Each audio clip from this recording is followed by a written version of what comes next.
Hello, everyone, and welcome to probably what will be the first of many ISTAT chats around tariffs. My name is Bryson Monteleone, and I'm currently the ISTAT board member and senior advisor, PwC Ireland Aviation and Finance Advisory Services. Today, we will attempt to have a constructive discussion around the latest developments on the tariff landscape. And I will preface to say that this discussion is as of April 24th, 10 a.m. Eastern Daylight Time, 3 p.m. Irish Summer Time, and 4 p.m. Central European Summer Time. Whatever happens after this discussion is out of our hands. As of yesterday, we've already seen a pivot by the United States away from imposing heavier tariff scheme on China, but to what extent, we don't know yet. Our industry since 1979, the 1979 Agreement on Trade in Civil Aircraft Act has been considered mainly tariff-free. Fair to say we have entered into a new era. Airlines have already drawn a line in the sand and have already started to moderate their forecasts to account for depressed market activity.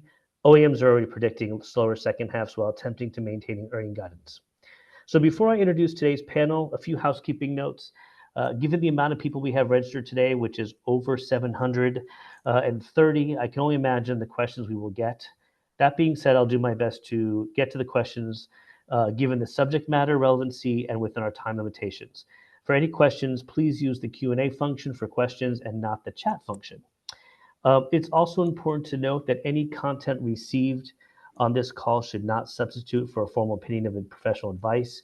It is highly recommended that you will still consult with your respective service providers around these matters. So today, I'm joined by an esteemed panel of well-known industry members in order to get varying perspectives and points of view on this subject.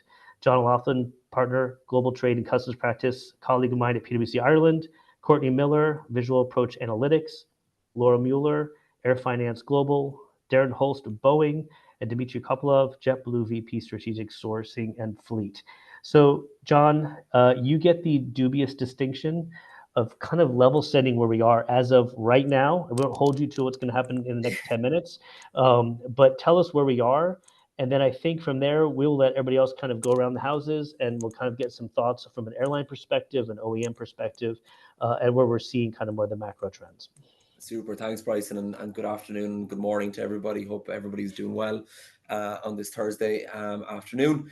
I suppose it's interesting, Bryson, over the last few weeks and even internally within PwC, you get stopped in the corridor and you get asked the question, tariffs, John, got you busy? And say, yeah, I'm pretty busy. There's a lot going on, trying to keep up with the change. It's a moving feast, minute by minute, day by day. And you get asked the question, not who you're working with, but what are you working on? And I kind of stop and say, well, actually, probably one of the biggest areas that we're working on at the moment is the industry, aircraft lessors, trading companies, and aerospace and defense more broadly. And then you get the second question, but why? Why is this so important to those companies? When they're not an airline, they're not the OEM. Why is this important? And you start to think about the supply chain, and the more I got asked the question, I started to think about it myself. And you look at probably one of the most complex supply chains that exists in probably any industry, and you go back to basics. You take the parts that go in to make an aircraft to the OEM, the supply of the aircraft by the OEM to the airline or the lessor. You break out the aircraft and you distinguish the body of the aircraft from the engines, right? Very important, particularly from a value perspective. You then start thinking about the kit out, the fit out of the galley and the aircraft itself. You have the parts that need to keep the aircraft flying and in the air at all times. You then think about where the MROs are located, where the airlines are based, the international routes that they fly. What happens when something goes into storage, out of lease? What happens then when it comes off lease and needs to be parted out? And the more you think about it, the more complexity, scenarios that exist in this world. And I suppose that's where the complexity comes in. And I suppose that's why many people are on the call today, is to try and understand a little bit more about the sector. And oftentimes the lessors are not necessarily the importers, it's the airlines themselves. But that's not always the case either. We got asked the question earlier on, who's the import or who's the payer of the duties? And we might touch on that a little bit later on. But this sector as a whole has a huge amount of complexity.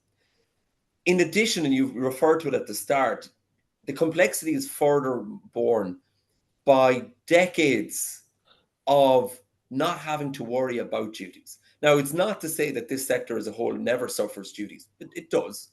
But there is a myriad of reliefs and international conventions that makes that a lesser issue to take care of. So it's not necessarily duties and taxes at the border are the problems, right? It's other matters relating to the compliance aspect of moving goods across international borders. So this new world, this new dynamic of having to deal with tariffs and having to deal with on a global basis is probably the biggest area to think about. Now, what's in play? And you kind of caveated at the start of the call that we're now in Ireland 3:05, and this might change later on, but I don't expect today it'll change. But we go back to, I suppose, the presidential election, and you think about the candidacy leading up to it. Tariffs was always in debate, and tariffs has been in debate now probably for 3 consecutive presidential terms. Right, it happened in Trump's first term, again through President Biden's term, and now again through President Trump's second presidential term. This has always been there, right? So we've always seen tariffs being imposed, additional punitive tariffs on countries like China, and we saw it against the EU as well. But the scale of tariffs and the level now is kind of ratcheting up. So in early February and March, we saw the introduction of tariffs on Mexico and Canada. They were subsequently introduced and suspended very, very quickly. We saw tariffs introduced on China in 2 tranches up to 10%, bringing us to 20% up to the 4th of March. We then saw the EU aluminium and steel come in at 25%. We then had the rest of the world and Liberation Day, whereby we saw across 60 countries, very specific rates being introduced at an upper and higher level with a 10% residual rate for the rest of the world. So we saw this now becoming a global issue very fast. We then saw China increasing up to what we have today of up to nearly 125%. The US has retaliated up to close to 145%. We've seen the EU retaliate again by putting measures in place, but also then suspending those measures. So if you're now a company that's looking, again, at my opening statement, a very, very complex international cross-border supply chain, dealing with tariffs not only inbound to the US, but on a global basis, on very valuable assets at very high rates, this becomes a big issue. It's important to note that we do, even though we have a 90-day suspension in place, we still have tariffs in play. Okay, we've conditional tariffs in North America for Mexico and Canada, so it's conditional on the goods meeting certain criteria. We still have the aluminium and steel tariffs going in from the EU and rest of the world, and we obviously have the dimension with China as well, and the 10% for the rest of the world. So it's not a case that 90 days has suddenly given us global reprieve. We don't have. So a lot of companies are facing pain today, and a lot of companies continue to kind of plan around that. What we're seeing at the moment, Bryson, in terms of how companies are looking at this, and I think this is the important bit, companies need to look in the middle. And what I mean by that, the direct exposure to tariffs, what this means for their business directly. What's the direct impact in terms of supply chain, in terms of cost, but also indirectly, the impact on their customer. If a customer is impacted, well, then it's likely that the company themselves, right? So there may not be direct exposure to tariffs, but if your customer is impacted, well, then obviously indirectly you are. Through the supply chain in terms of procurement, again, we look at OEMs. If an OEM is affected by this, indirectly, you're affected as well. So what we're trying to encourage companies is to look left and right, to look at up and down the supply chain and make sure that this is looked at in a holistic way. As companies do it, not to say that they're struggling, but this gets technical very, very quickly, right? When you get into the simple calculation, X by Y gives my duty impact, that's great. But you now factor in dimensions around the tariff classification code, right? Around, is my product in scope of aluminium and steel? That comes down to a tariff matter. You look at the origin of the goods. Well, what happens if I have US aircraft flying around and that's suddenly returned off lease? Are my duties in play? I look at then the breakdown of an aircraft. Can I debundle the value of the engines that might be EU engines on a US aircraft or vice versa, US engines on an EU aircraft? And how can I look at that? That becomes a valuation issue. So we start to get technical, as I said, very quickly. And that's what companies are looking at the moment. The initial calculation has probably been done. It's probably been happened. But you're now starting to see companies getting a little bit more into the detail around mitigation.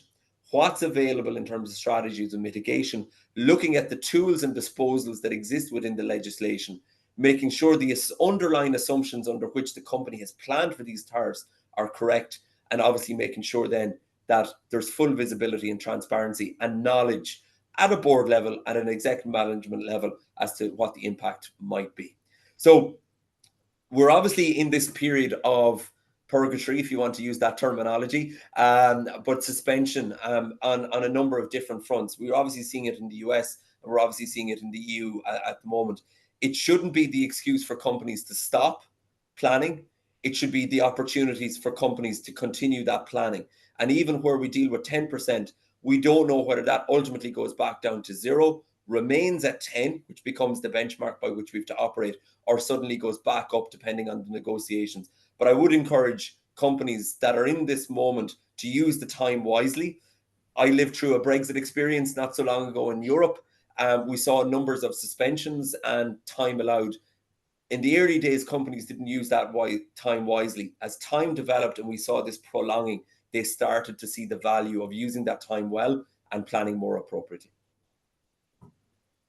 You could go on forever, John. I know there's I more to probably be. could, that's not fair on anybody to hear me talking for an hour.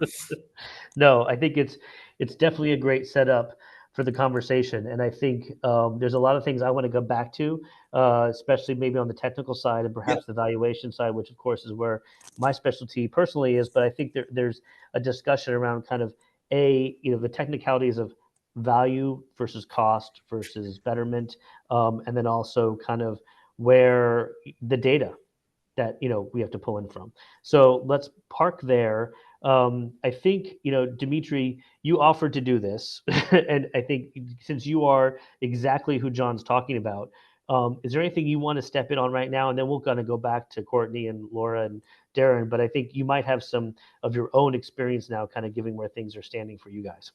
Yeah, thanks, Bryson, and thanks everyone. Good to be here. So as both you and John pointed out, since the Civil Aircraft Agreement of 1979, right, the industry enjoyed free trade, and supply chains evolved to not only span countries but really continents, and reconfiguring those supply chains would take a lot of time, resources, and effort. So I think all of us are hoping for a de-escalation. That being said, hope's not a strategy, right? So as John mentioned, what folks like myself are doing is really trying to take this time to assess the impact of the situation. There's really two main questions: the impact on the cost side of things, and also the impact on the revenue side. So let's start with the cost, the supply.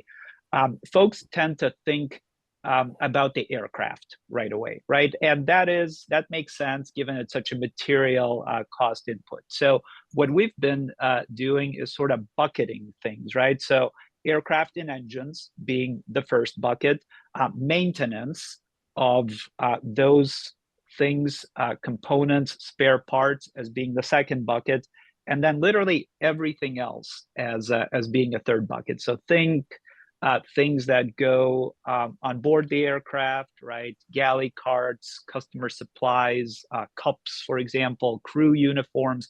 All of that sort of goes into that third bucket. You then start identifying your exposure in each of those categories, right? So you start with your tier one suppliers, right, that are actually providing those items. Then you go down to tier two, right? Who are your suppliers buying from? And you start to identify that risk. You go back to your contracts, right? And you look at whether there's any language there specific to the tariffs as to who the exposure falls on. After you've identified your risk and try to quantify that, to John's point, made your executive teams and your boards aware of the exposure, then you go on to the mitigation of it. So what are some mitigating factors? Well, first of all, I think you look for opportunities, as John mentioned, to use the law in itself, right? So USMCA, right, the United States Mexico Canada Agreement, which is sort of NAFTA 2.0 that was put in place during the first Trump administration, offers certain exclusions, right? If a product or a service was performed in one of those countries and was either fully originated there, right, or materially transformed there, it could be exempt of tariffs when you're bringing it back in country. Then you look at things like goods repatriation, right? So again, U.S.-made engine going on a European-built aircraft, right? When it comes back, is there an opportunity to exclude the cost of that engine from the value of that aircraft?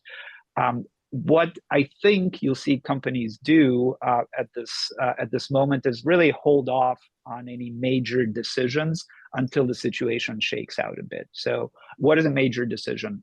For example, if I have a number of engines that I'm sending to be overhauled in Germany, for example, not picking on Germany, just happens to be in the EU, and that's where a lot of engine shops are, I might rethink that for now and maybe see if some sort of a deal be struck between the governments to potentially bring that current 10% tariff down. So that's how we're thinking about the cost side. On to the revenue side, or the demand environment. So the airlines tend to be a pretty good bellwether of the economy in general and consumer sentiment.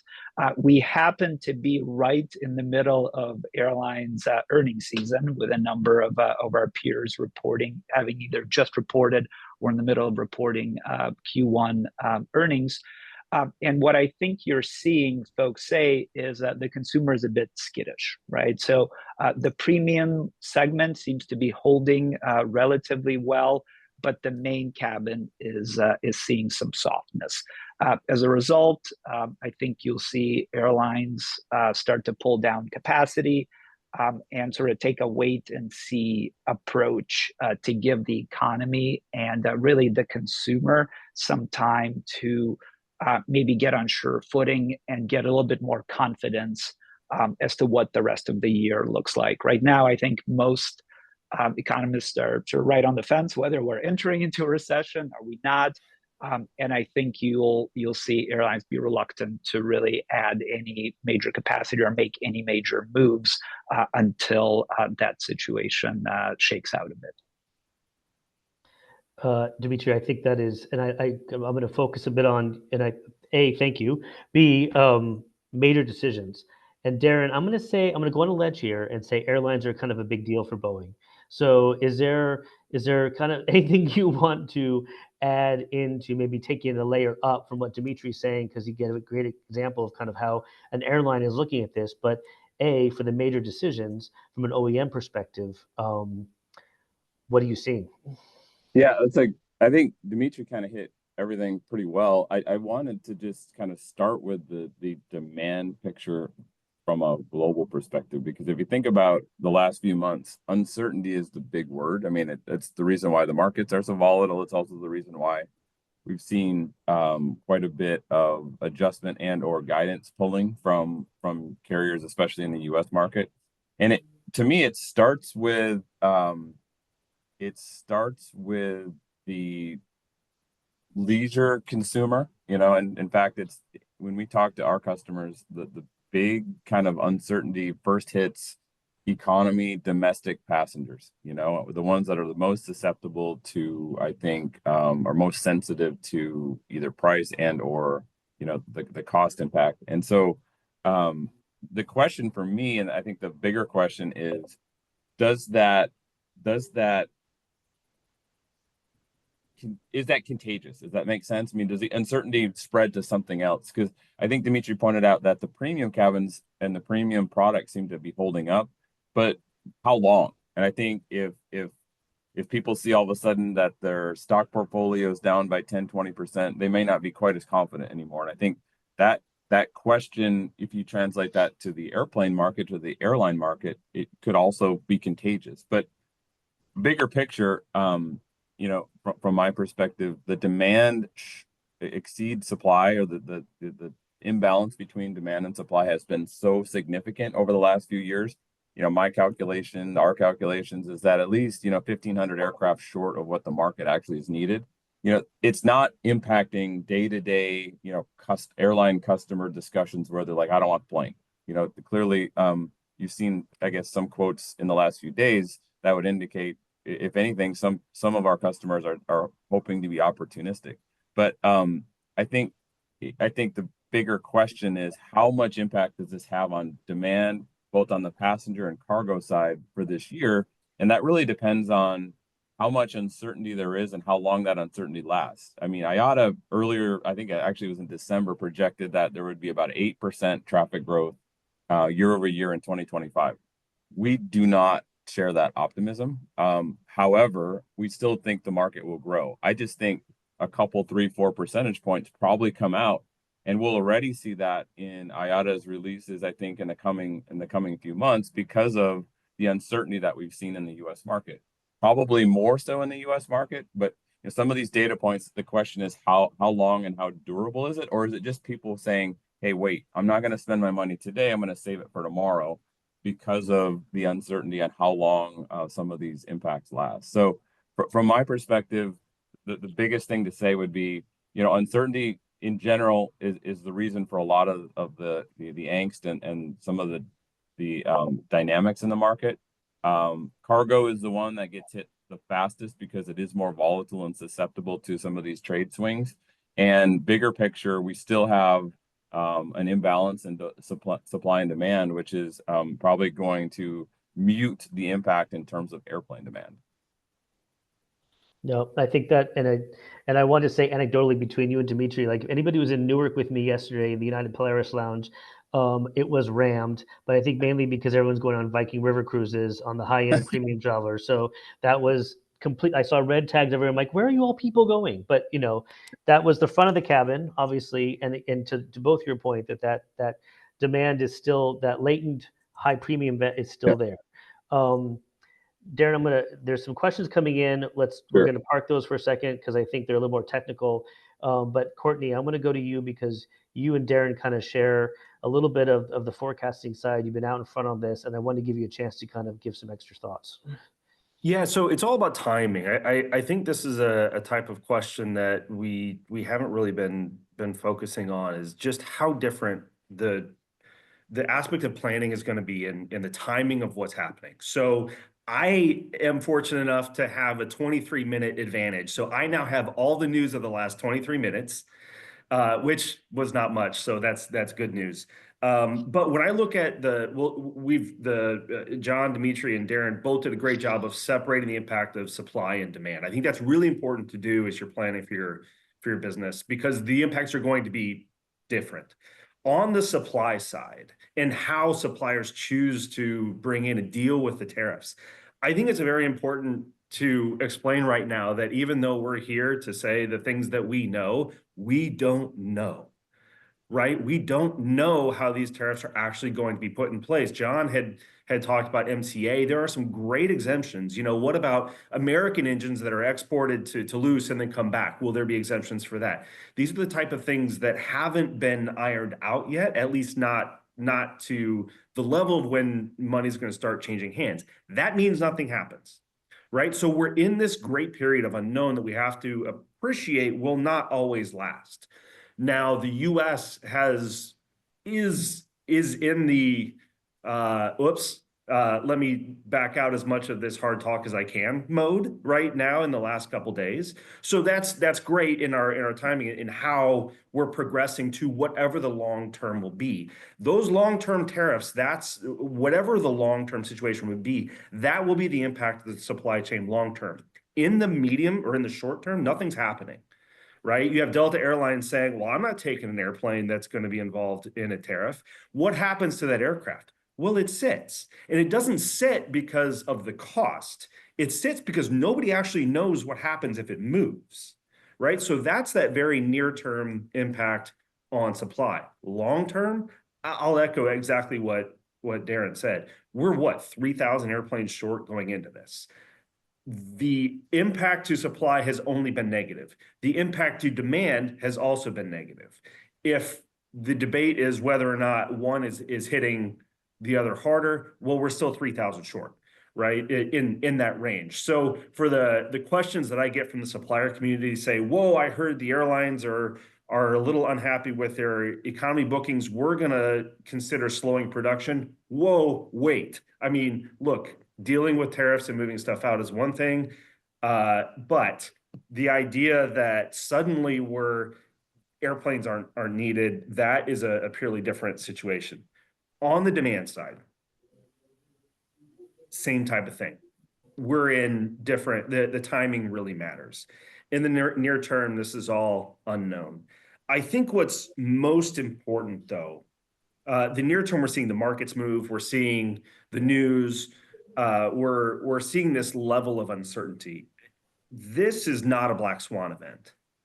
It's not a black swan event because we kind of knew it was possible, but I want to point out that this has black swanish type things. You can't unsee. I'm calling it the unfeathered swan or the plucked swan. It's like, yeah, we knew it could exist, but why would you? Like it makes no sense. So you never think about it.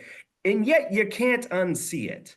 And that's what we're most worried about on demand, is the idea, what we're seeing with the US dollar, what we're seeing from the idea that, oh wait, things can change so quickly, so I'm not going to move. I'm not going to make the decisions. In the near term, we're seeing the market uncertainty. We're seeing the kind of forward booking impacts of that, particularly with leisure travelers in the US. We have been seeing for the last couple of months, by the way, Canada down about 25%. The vast majority of that is Canada to US, for Canada point of sale, Canadians coming to the US. We're hearing some airlines say 40%. The US airlines are doing okay because the American airline, the Americans are still traveling to Canada. Mexico, the same type of thing. It's just that point of sale tends to be more southbound than northbound. So these are impacts that we have been seeing in the markets for quite some time. The challenge then is what happens in 3 to 6 months. This is the giant unknown and the next wave of concern that we have. And not to be pessimistic, but for airlines in particular, looking for the next 3 to 6 months, the numbers will start to reflect what is happening today, right? And what does that mean? That means Q2 earnings ought to be fun. You think Q1 is fun? Wait till Q2, right? And then try to pick guidance for Q2. So we still have the number impact and then GDP. Right? We're now in this moment, American US GDP in particular, we're in this weird moment where GDP is kind of bifurcating all over the place. There's been front loading of goods for the last couple months into the US. Those have largely slowed to stop, but GDP is largely a function of this movement of goods. Is it artificial? Just the number itself is going to affect consumer demand going forward. We don't know how much. We've never done this before to this level. So we are far, even if things stop today, go back to normal, from the US demand side, the US economy side, 3 to 6 months before we really know what damage has been done. So we're in this for the long haul. Now, through all of that pessimism, we're 3,000 airplanes short. Right? And consider the airplanes that are already in country or already where they need to be. Suddenly they're now, there's more utility to these aircraft. So the aircraft market itself is going to react in different ways. Again, we haven't seen this type of swan before, even though we knew it was possible. So how the overall market is going to react is going to be, it's going to be very specific and very unique. I think the point to make is we won't actually know that for another 3 to 6 months. Well, it won't happen. We won't know until it happens, right? Like we're going to start to see that latency in demand and whether transactions didn't happen because of ... Gray swan, black swan, Right. And I think, and then also, and there's questions coming in. But I want to give Laura a chance to speak. Sorry, Laura, it's 29 minutes in and we haven't heard your voice yet, which is unfortunate. But if there's anything kind of the airline side, you cover so much. I wanted to give you a chance to kind of speak about maybe what's top of mind right now, given what you've heard already and what you've already been reporting on. Thank you so much, Bryson. Yeah, so I'm very aware of time. So I really want to go back to what we were discussing before the call started, and what John brought up in his opening remarks, and that's looking at the leasing market. So it's possible that tariffs could increase leasing demand, but then again, who pays? And I think this is a really important point that a lot of our listeners will want want us to address or to talk about. So how would the additional, say, 20% of the aircraft's value ultimately be absorbed? The lessee is almost always responsible for any and all tariffs and import charges. And while lessors are typically indemnified against tariffs on leases or purchases, commercially, which we've been hearing about, the lessee, the airline, may not be able to afford it. Could this impact the whole economic equilibrium of the lease product and force some deals not to continue? Perhaps lessors would be willing to finance it, but this will still come at a cost to the airline, and that may be hard to pass on to the customer, the consumer. So that's something I hope we can address. And John, I'm sure you have a view on that. Moreover, there's also concern about the indirect impact of tariffs on the capital markets and ultimately the borrowing costs for lessors. Will bond spreads rise along with treasury yields, and could investment grade lessors be looking at, say, 6.5% to issue? And will we see difficulties in the term loan B and ABS markets?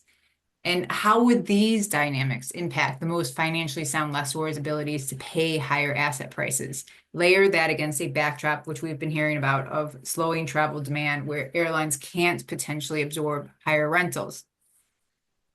I think to get to the questions, I just want to end by pointing out that it's reassuring to see business leaders such as GE Aerospace's Larry Culp continue to challenge the current trade agenda and advocate for a tariff-free regime in this aerospace sector. But still, we at AFG, because we track M&A deals, aircraft financings, refinancings through our deal radar analysis, we anticipate this elevated uncertainty to continue in more aviation deals in financing. So like we saw with GOL had to delay its exit financing on the back of the tariff announcement. We expect more of these type of deals to hit pause and maybe possibly be pulled. And I'm going to say it, especially if the S word, stagflation, takes hold. And on that cheery note, I'll hand it over. Oh, aren't you a lightning of rainbow optimism? I think, that's all the points are valid, and John, you're going to be busy for a little bit, and I hope everybody else to step in as well. But the leasing side, and I think to your point, Laura, the question is, are leases not happening? And then the value of that lease. We don't know if a lease is going in from a European lessor to a U.S. lessee, whether that value is the value of the aircraft, the value of the lease. It's still TBD. And this is the stuff, John, I think maybe, help us again, but it's the technicalities of actually there is no known path right now for some of these tariffs to actually be enacted. Yeah, there's two parts to this, and the terminology, I think was Dimitri mentioned it a little bit later on, and Darren also referenced it, the term uncertainty. And I think the term uncertainty can be used through one context, and that is what the Trump administration does next. But and when you talk about a world event and a geopolitical event that is uncertain, it does give a license to companies to do nothing. I have a counter view on that word uncertainty, and I would say we actually have a lot of certainty, right? What do I mean by that? We've certainty around how international trade works. We've certainty around how goods cross international borders. We've certainty around how payments of those taxes become due. We've certainties around how reliefs become available. So this word uncertainty, I think we need to look at it through one lens, geopolitical, right? But we can also kind of dismiss that in terms of how we move assets across international borders. So maybe go with kind of Laura's question first around the payment. And Dimitri mentioned earlier on about buckets, right? I think it's a really good analogy around how in the airline, they're looking at different buckets around the asset, the aircraft itself, the parts, down to uniforms and cups for airline staff. Well, it simply comes down to who's the importer, right? And you might say, okay, that's logical, but let's work the logic out. So the importer is the person on a Monday morning that's ultimately liable for the payment of the customs duty, whether that's in the US, the EU, or in China. Now, Laura mentioned a very valid point. The commerciality then comes next, right? That's a very different discussion. But the importer is the one that ultimately bears that price.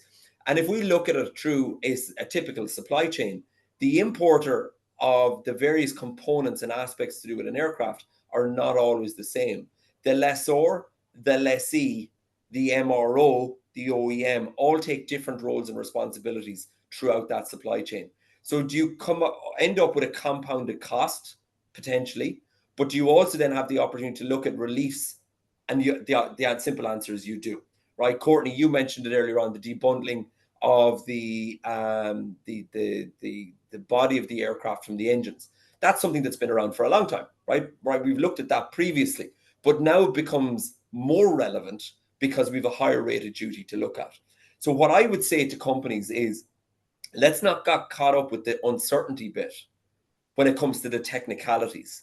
With the technicalities, we've probably more certainty than we're ever going to get. And we operate then within what the legislation, what precedent, and what customs, not just US, but global customs practice allows. And we focus on that area. I think that's the real critical point. But commerciality will always play a role here, Laura. You're absolutely right in terms of who's ultimately going to bear that price. And the payer to customs may not be the one that ultimately bears that price. That ultimately will come back down to a contract negotiation. John, it's something that's a question came up, and it's a little bit related to what you're talking about. And maybe we can do a little deep dive. The question is, how can we get a more understanding of the exemptions currently used in international trade, specifically trade between EU, UK, and USA? Can you get into that a little bit deeper? Is that something that there's, if you're looking for the playbook, right? You use that terminology, right? Is there a playbook available? The simple answer is no, right? There isn't one playbook you pull down off the shelf and say, well, not that I'm aware of anyway. And maybe there's a sidebar in this for weekends, publish a book with a playbook for aircraft release. But there is nothing you can pull off the shelf. But there is very sector specific reliefs that you can look at, whether it's in the EU, inward and outward processing, right? Whether it's in the US, and we look at case law around the debundling of engines on aircraft. We look at drawback, we look at FTZs, we look at FTZs in China.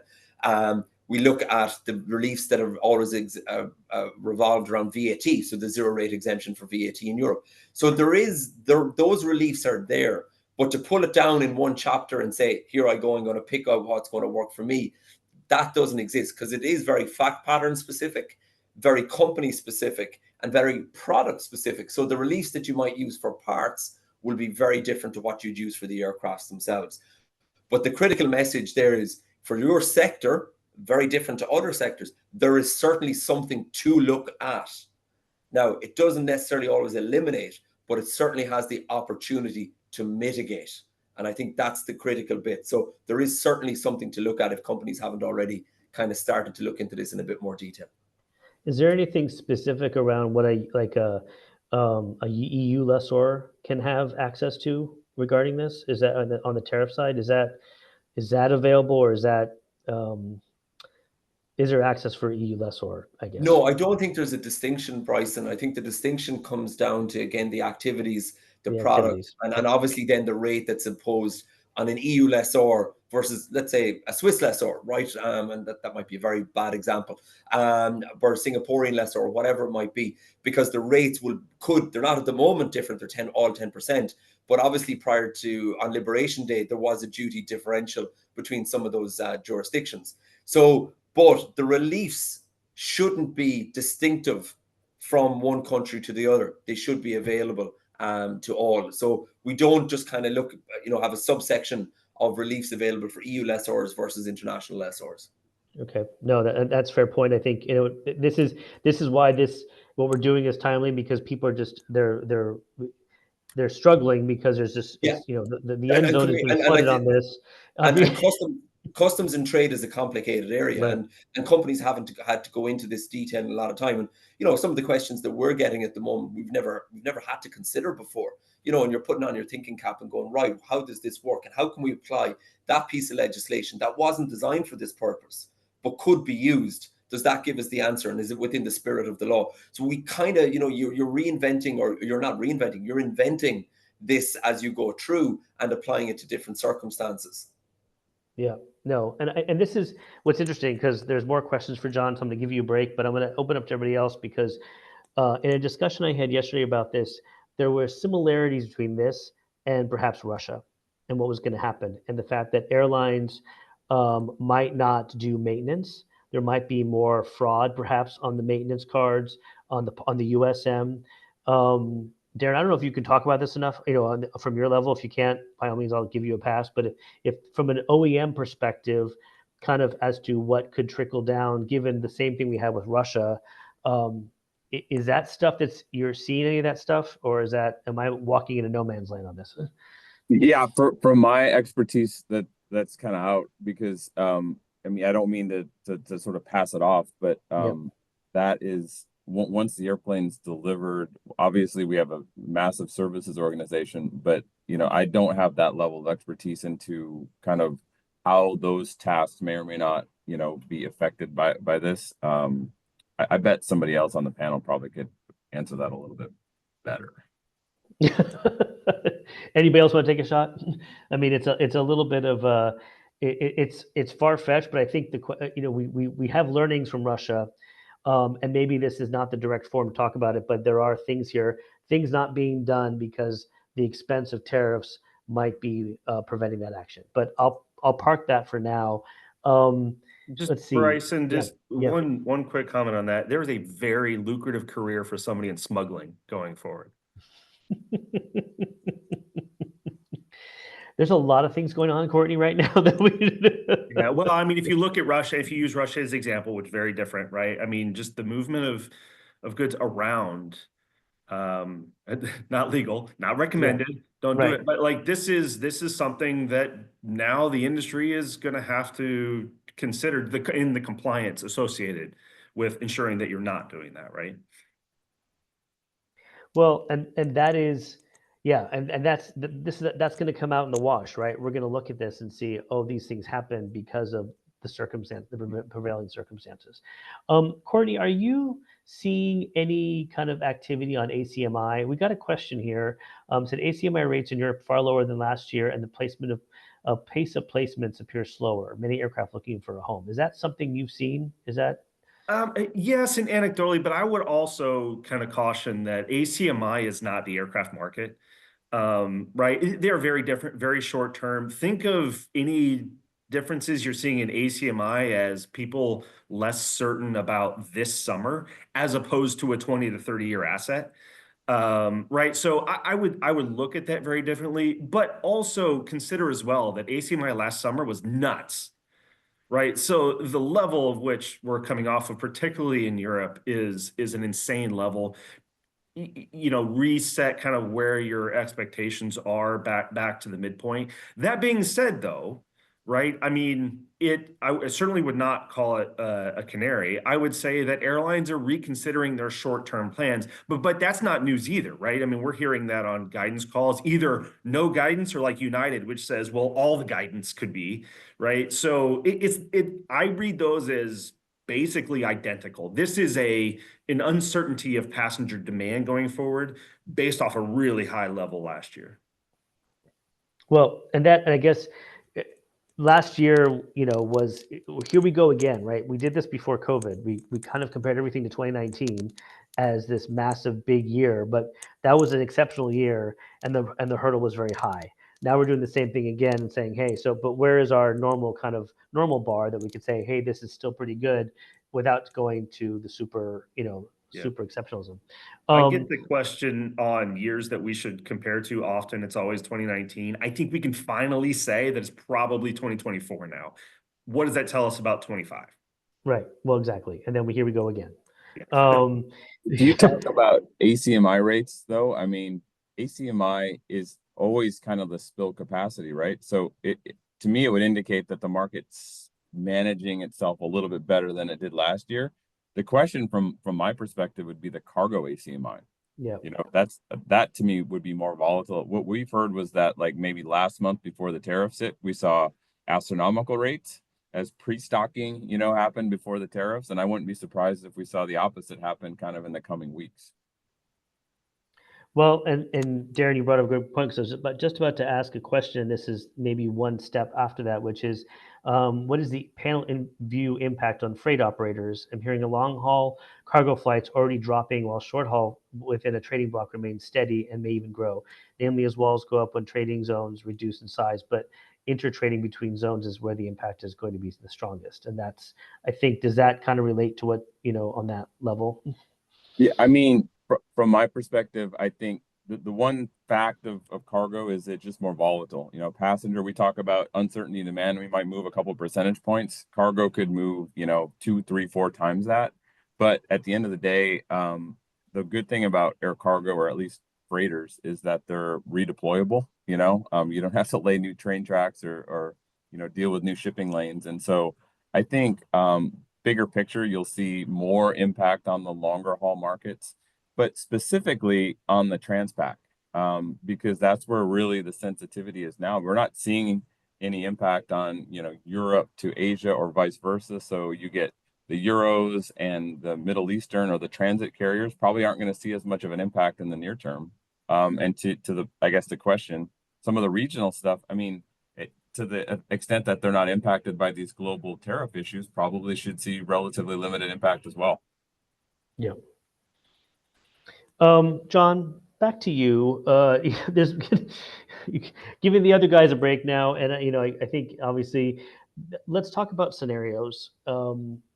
There's questions about trading of used aircraft. Does that hit a tariff? What about trading aircraft that are on lease? You know, like, let's walk through some of these things, that the peculiarities that are pretty pervasive in our industry, that people are, you know, kind of querying about. Yeah, let's go with the first one first, Bryson. Like new versus used aircraft. Like the simple thing is you've an asset crossing international border, so you have a customs event. It's irrespective of whether that's new or whether it's used. So you have to deal with it.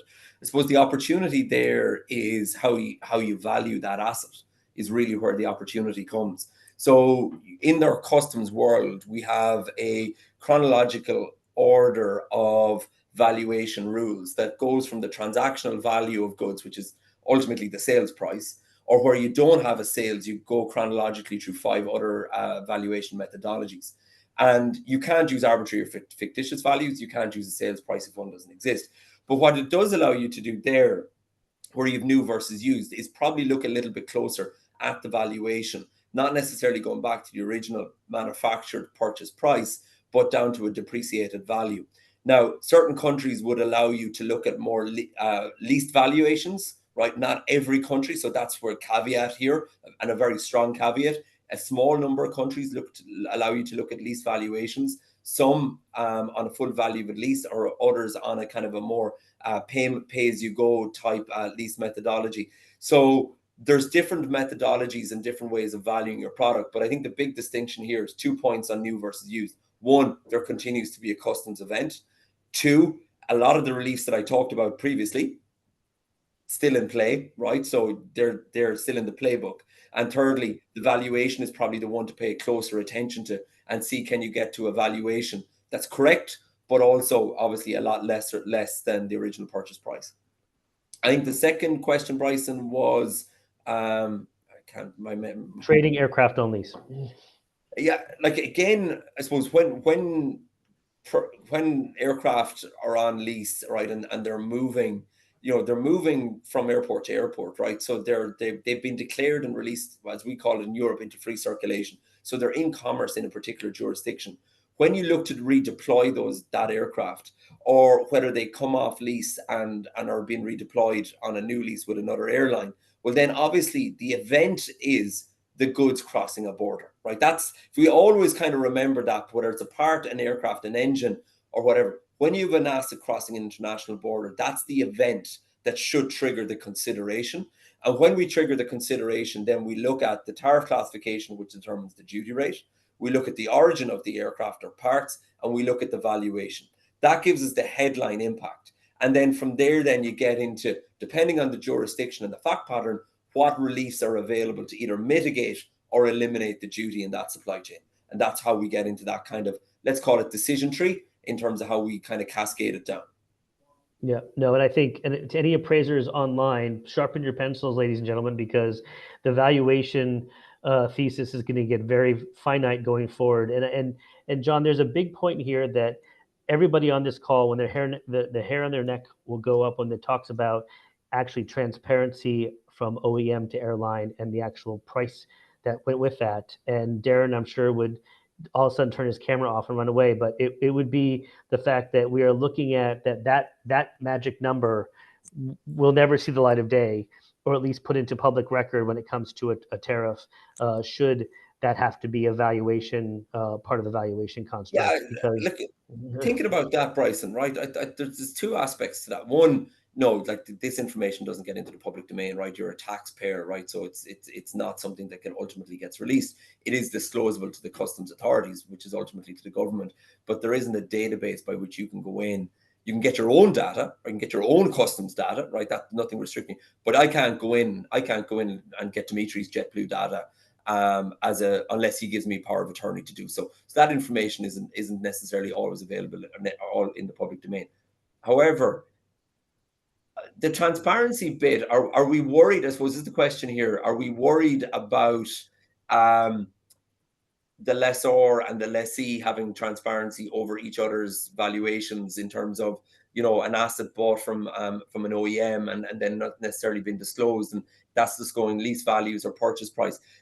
I'd say that issue exists today, because today, even though we don't have duties, we're still obliged to declare a full valuation at import. Now, the valuation is at 0%, meaning there's no duty payable. So I would say that that's probably an issue that exists today, and it's probably an issue that's been overcome without any great difficulty. Now, might be wrong in that, but I don't think there's much of the lessor-lessee relationship, they know the numbers, right? It's the rest of us on this call that, if everything stays the same in terms of who's the importer, yeah, there's no real change in that dynamic.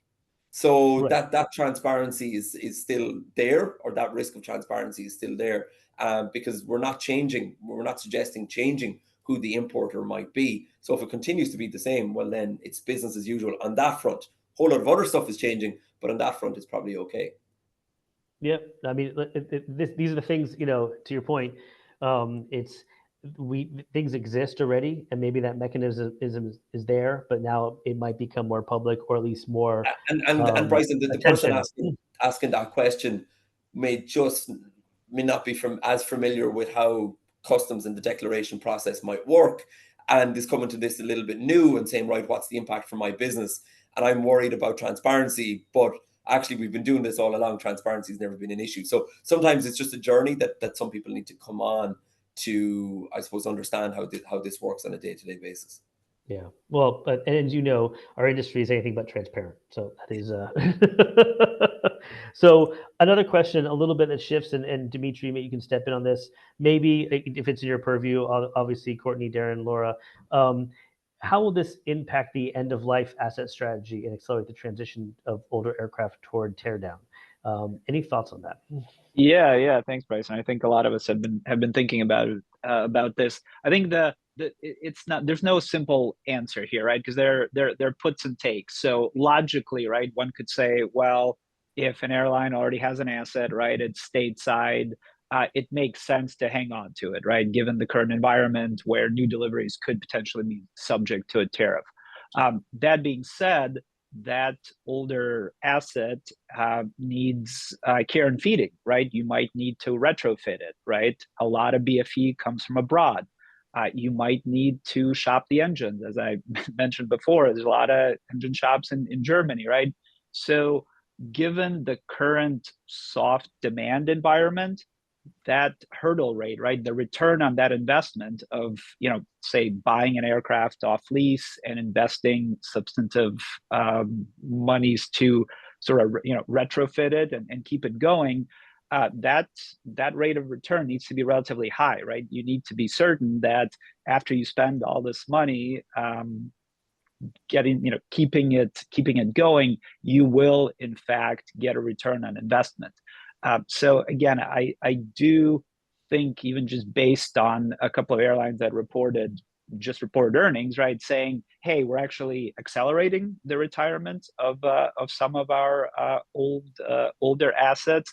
I think folks are more thinking about managing that capacity in the near term and cost of operating things. And of course, a lot of it also depends on an airline balance sheet, right? Cash is going to be king if we're entering a recessionary environment.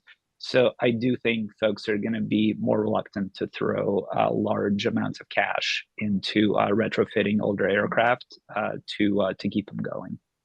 Could there be a little bit of you guys getting approached for U.S. operators who are saying, we need aircraft, maybe you're done with yours, can we take them without any kind of tariff because it's a domestic aircraft already? Are you seeing any of that? I think not yet. Yeah, I think it's early going at this point, but you could see an environment, if this persists, that this could be a thing. Courtney, any thoughts? Yeah, Darren? Bryce, I mean, really what you're talking about is big if here, but if things stay as they are, if this becomes the long term, and I'll just use the number 10%, if that becomes a long-term thing. Well, to Dimitri's point, everything that's already within the US in particular is now 10%, has a 10% premium, right? It's 10% more valuable because you don't have to pay to bring that in. So that bifurcates the market from the aircraft perspective, right? You have in US and you have outside US.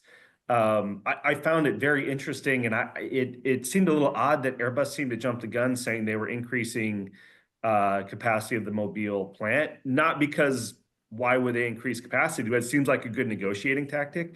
But here's where you have, right, manufacturing is different in different locations coming from, I mean, they're remounting, I mean, John's talked about that, they're remounting American-built engines on French or German-built airplanes and then resetting them back in the US. I do not see that as, I don't know, sustainable is not the word, but something will get worked out, if that's the word. So that takes that bifurcated market, kind of that we kind of think from a natural state, and just pokes holes all over it, as we go forward, as we deal with whatever exemptions either currently exist or will in the future. And if nobody thinks that exemptions will happen, ask Tim Cook, right?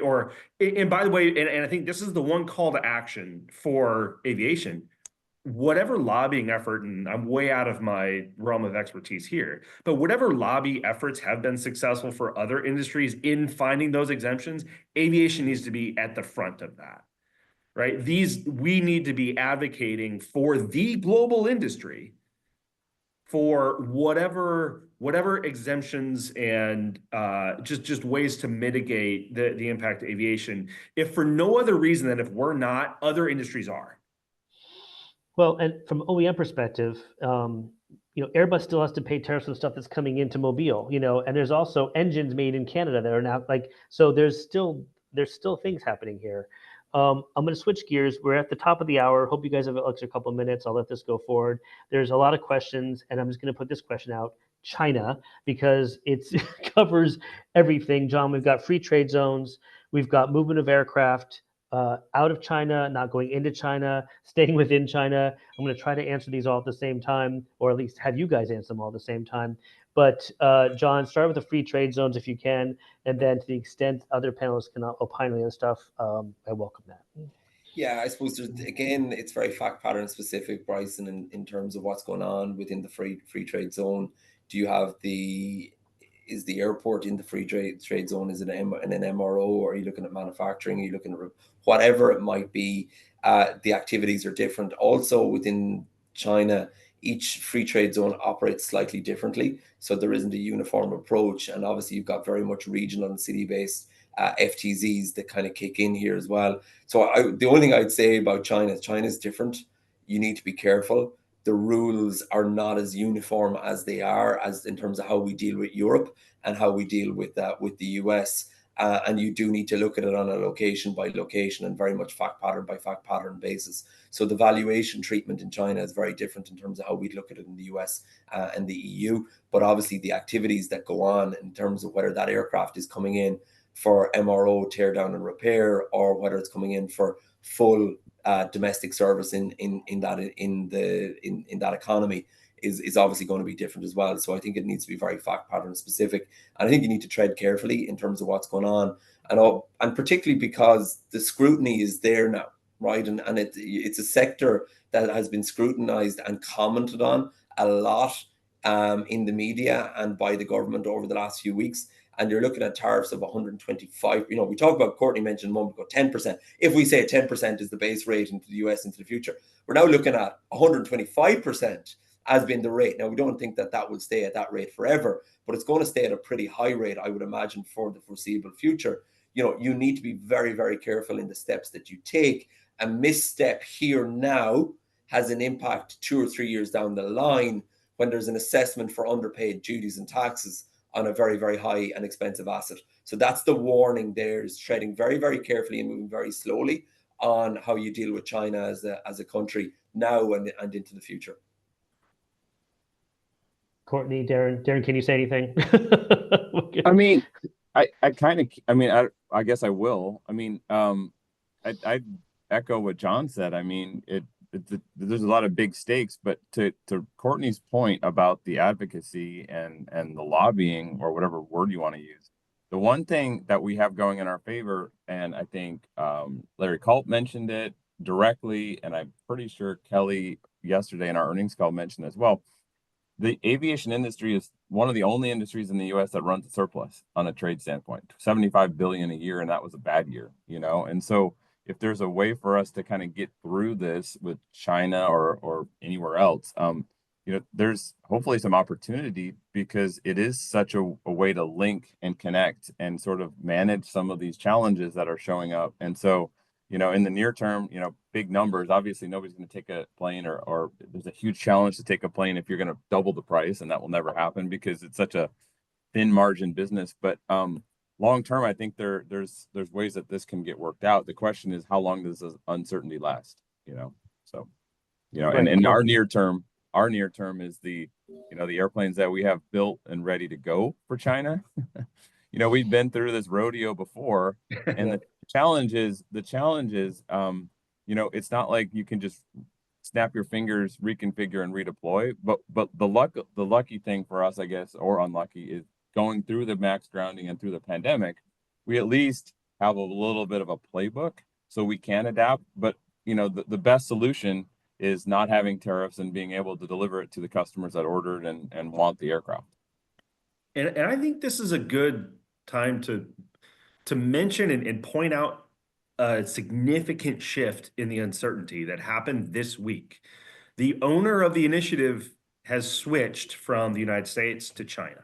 They are now controlling the uncertainty, right? So the US has said, oh, you know, we don't want these tariffs to exist. And China has said, yeah, well, you did. So either they go away or nothing, right? So the owner of the uncertainty now involves the China's government. So this isn't just a US thing. We would definitely consider this as escalation. So as we look to shift from the uncertainty to the certainty, that's not now only coming out of the White House, right? Now we have to consider China. This is why you don't start trade wars, for crying out loud, right?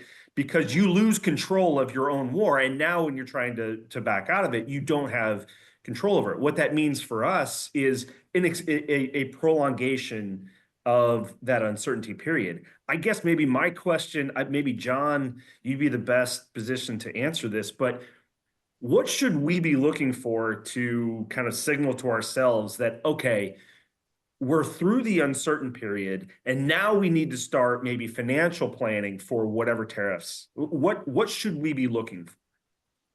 And sorry, when you say looking for internally or looking for government in terms of influence? What? Sorry, just to maybe clarify, Courtney. Sorry. Yes, whatever, right? Nobody can do anything today, but at what point should we consider, okay, this looks like the policy that is going to be in place long term? Are there any flags, any inflection points? Yeah, like as I mentioned earlier on, I think we have certainty, right? I know we use the term uncertainty a lot. I think we've uncertainty is the direction of travel into the future, but we've certainty around the tariffs as of 24th of April. We know what's in play, and we probably know what's going to be in play for the next 60 days or a little bit longer because of the suspension that's in place. Like my guidance is probably kind of on two main tracks. It's companies using that time wisely. Data is key, right?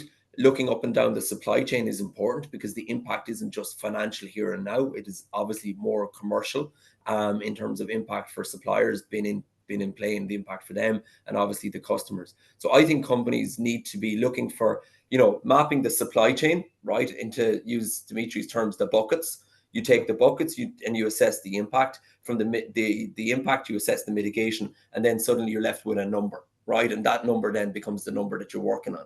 When you've that model built, Courtney, on a very simplistic way, it's very easy to revise that model over time as things become a little bit more, and you go away from the word uncertain, normalized.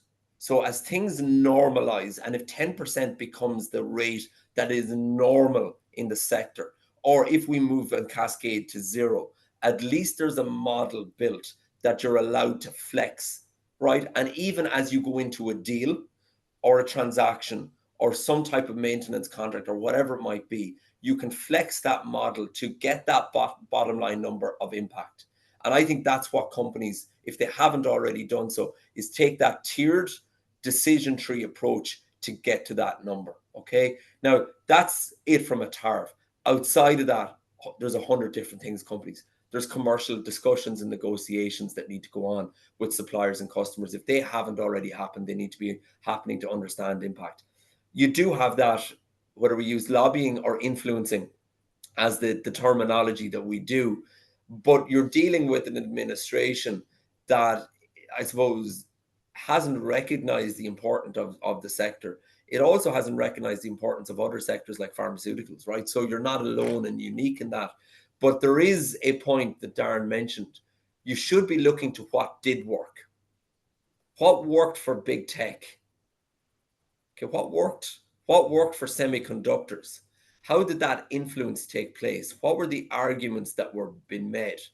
What worked on ethical morality grounds? What worked in terms of impact for cost of living? What, all those different things. What worked, and is there a playbook that has worked, and trying to follow that and cascade that into your sector? So I've given you two different answers to probably two different questions. The last one, I think, is just building on what Darren said, is that there is a playbook. Now, can you make it work for your sector? But on a company by company basis, there is a model by which you can get to that bottom line impact. And there's a journey that you need to take to get there, rather than skipping steps 2, 3, and 4 to get to 5. You need to start at 1 and you need to work your way down. And it's not saying that it's easy, and data is a big issue for a lot of companies, but it's not insurmountable.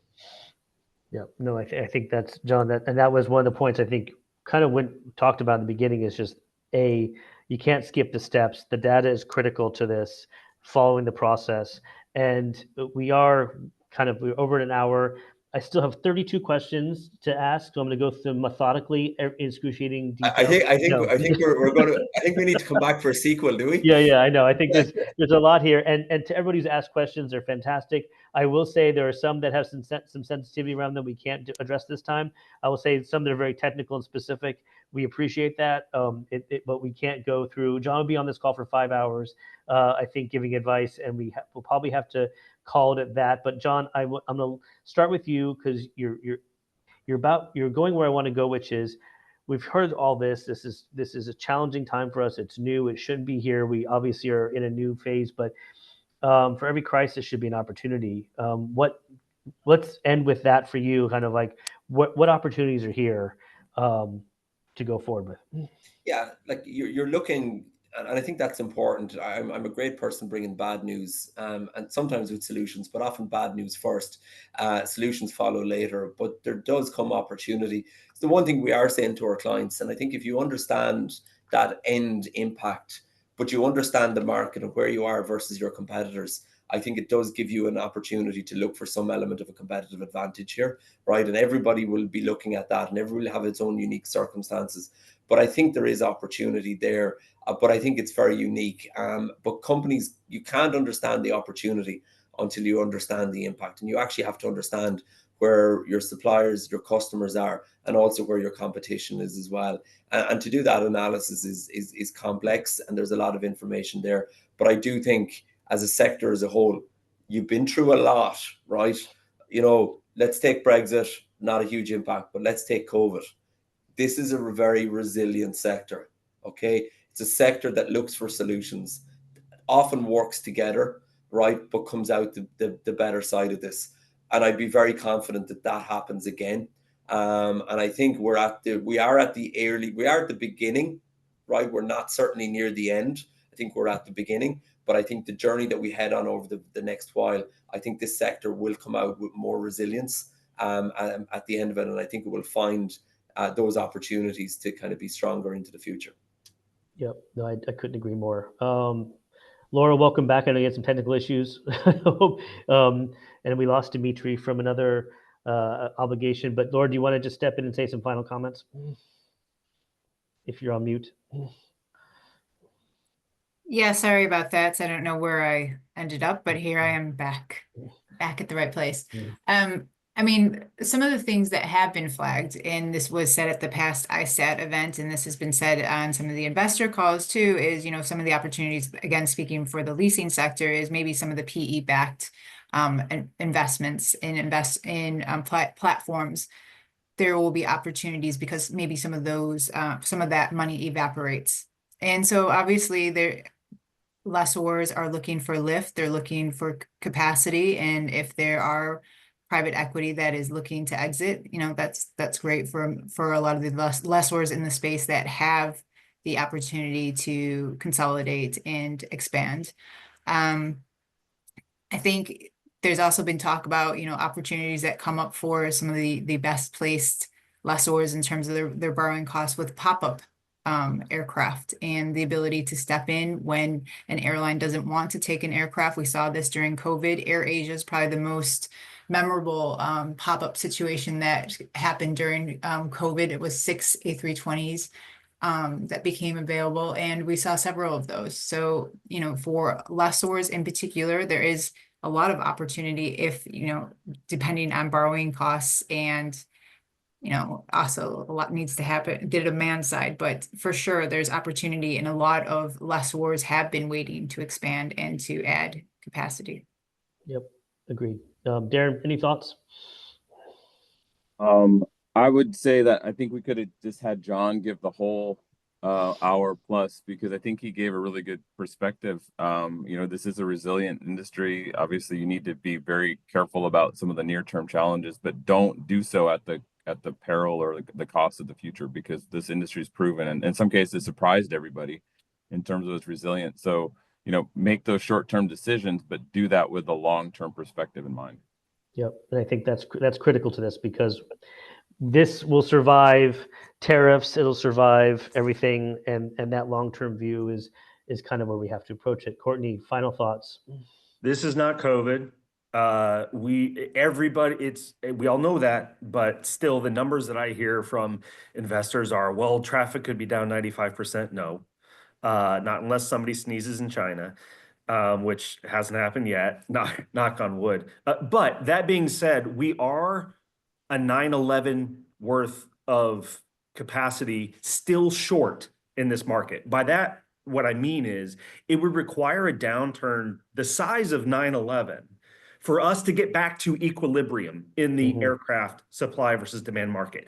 I don't know if we will see a demand impact that size. I don't think so, but that just gives you an idea of where we currently stand in the supply demand equation. Like we forget that often. Pessimism is so much more interesting to talk about, but there is so much slack in this system, and nobody wants to be the guy going back to the board explaining why they lost market share when things came back. I think that's one of the real risks we haven't talked about during this call. On basically the question is, what are we going to talk about maybe 12 months from now, depending on how this plays out. Or tomorrow. Or tomorrow. Or yeah, this afternoon.